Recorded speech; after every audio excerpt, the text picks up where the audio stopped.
भारत पर 27 अगस्त से 50% का अमेरिकी टैरिफ लागू हो गया है। अमेरिका के राष्ट्रपति डोनाल्ड ट्रंप ने भारत पर 25% का बेस टैरिफ और रूस से तेल खरीदने के लिए 25% का अतिरिक्त टैरिफ लगाने का ऐलान किया था।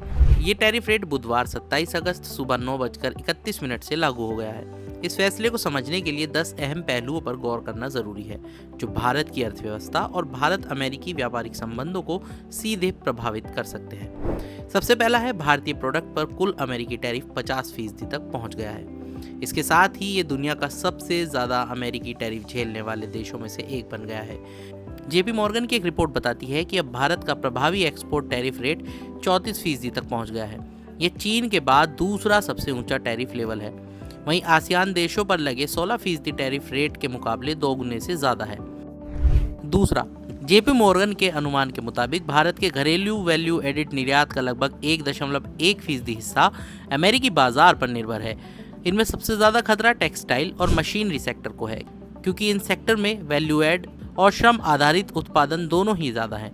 इस वजह से बढ़े हुए टैरिफ से भारत की कॉम्पिटिटिव बढ़त खत्म हो सकती है और इन इंडस्ट्रीज में रोजगार और निर्यात पर सीधा असर पड़ने की आशंका है।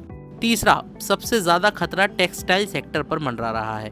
कॉटन, बेड लिनेन और जर्सीज जैसे प्रोडक्ट पर 50% टैरिफ लगने से भारत की कीमतों के स्तर पर मिलने वाला फायदा खत्म हो जाएगा और वे वियतनाम और बांग्लादेश जैसे देशों के हाथों अपना मार्केट शेयर खो सकते हैं।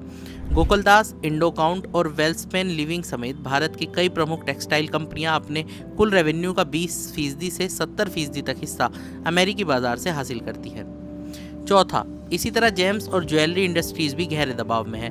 गुजरात और महाराष्ट्र जैसे राज्यों में ये सेक्टर रोजगार और एक्सपोर्ट का बड़ा सोर्स है, लेकिन 50% टैरिफ के चलते इसकी मांग पर सीधा असर पड़ सकता है। पांचवा, 50% के इंपोर्ट टैरिफ का भारत की जीडीपी ग्रोथ पर भी असर पड़ सकता है।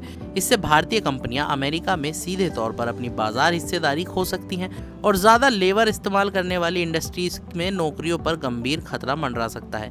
इतना ही नहीं, रोजगार में कमी से घरेलू खपत पर भी असर पड़ेगा, जो आर्थिक ग्रोथ पर नेगेटिव असर दिखा सकता है।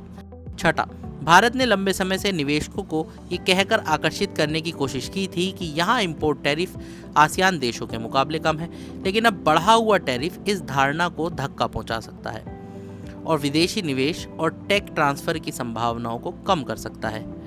सातवां, भारत का चालू खाता घाटा यानी CAD इस समय जीडीपी का 0.6% है, लेकिन कैपिटल इनफ्लो पहले ही कमजोर हो चुका है।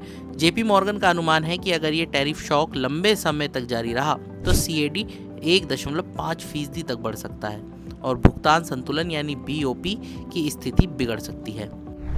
आठवां, भारत का विदेशी मुद्रा भंडार अभी 638 अरब डॉलर के स्तर पर है।